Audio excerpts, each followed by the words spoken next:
రంగారెడ్డి జిల్లాలో అగ్ని ప్రమాదం జరిగింది. నాసింగి హైదర్ షాకుట్ ఓల్డ్ విలేజ్ లోని ఓ ఇంట్లో మంటలు చెలరేగాయి. మంటలను గమనించిన స్థానికులు ఫైర్ స్టేషన్ కు సమాచారం అందించారు. ఘటనా స్థలికి చేరుకున్న అగ్నిమాపక సిబ్బంది మంటలను అదుపు చేశారు. ఇంట్లో దీపం పెట్టి గుడికి వెళ్లి వచ్చేసరికి ఇంట్లో ఒక్కసారిగా మంటలు దట్టమైన పొగ కమ్ముకుందని యజమాని తెలిపారు. మంటల్లో ఇంట్లో ఉన్న సామాగ్రి పూర్తిగా కాలిపోయాయని కుటుంబ సభ్యులు తెలిపారు.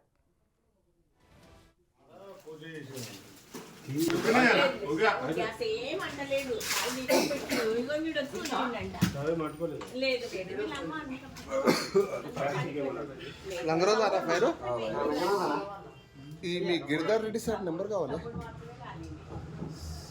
జర బయటికి పోతే మనం అందరం బయటకు పోతే పొగ బయటికి పోతుంది.